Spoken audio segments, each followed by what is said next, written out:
Hi, I'm Elliot Coulter, and this is an interview for Fernwood Press.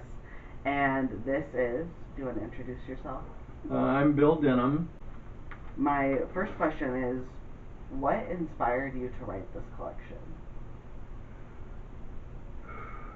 Well, that's a difficult question to answer because the collection came in kind of a roundabout way. I started writing poetry when I was in college, and I thought of myself as a poet. That was like in the early 60s. And then I took a 40-year hiatus and came back to it in the year 2000 when I went to a men's conference in Northern California, where I was living in Berkeley at the time.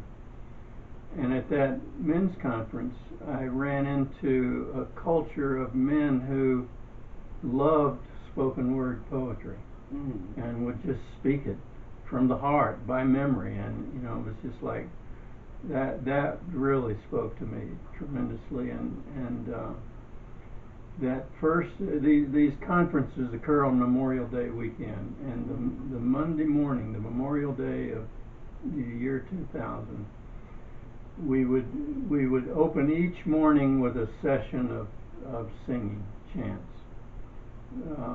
from around the world, religious origin, and it could be Native American, could be Hindu, could be Islam, whatever. But so we would gather in this little cottage by the Gualala River. It was in a camp called Camp Gualala, and we would sing. And that morning we had just finished singing. I don't remember what chant we sang, but it was transcendent.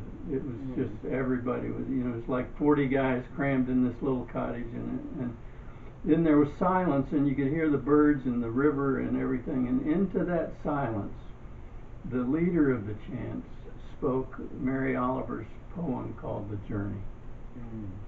And that poem begins, "One day you finally knew what you had to do and began."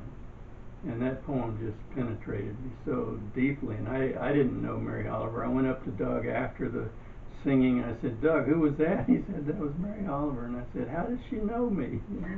Because it just felt so directly personal to me. And that was sort of how I began to write poetry again.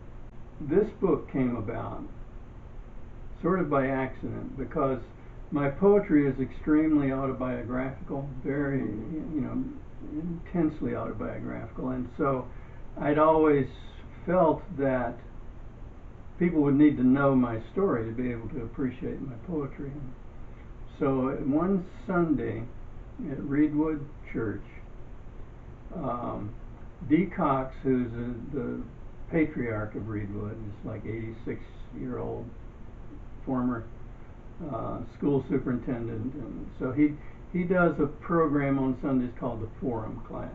He asked me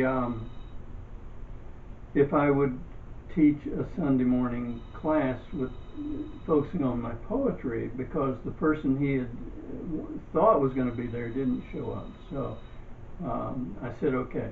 So I picked out some poems, and June said, "Why don't you start with this poem called Edna," which is a story of our neighbor in the West Virginia mountains in the early 70s. She grew up on that mountain, and it's a story of our going back to the land and so forth, but it's humorous.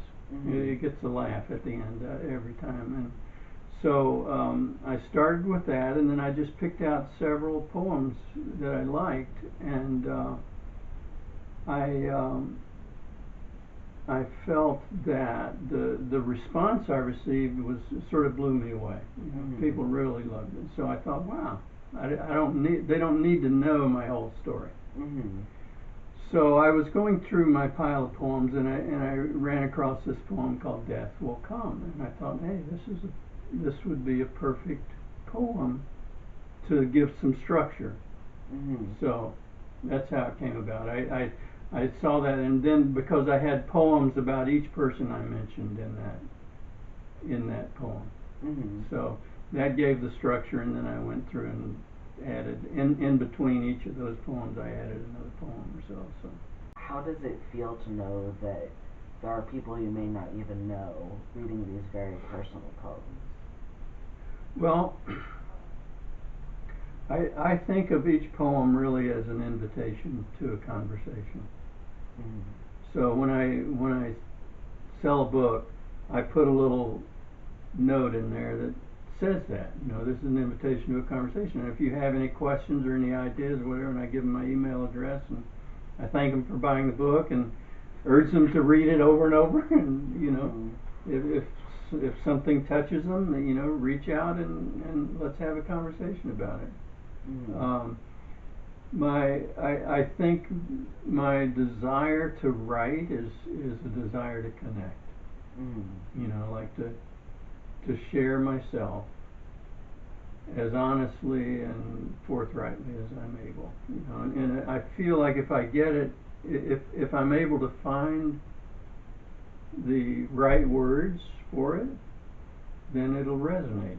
Mm. If I'm not finding the right words, then it's not. And it won't resonate with everybody, but it'll resonate with somebody.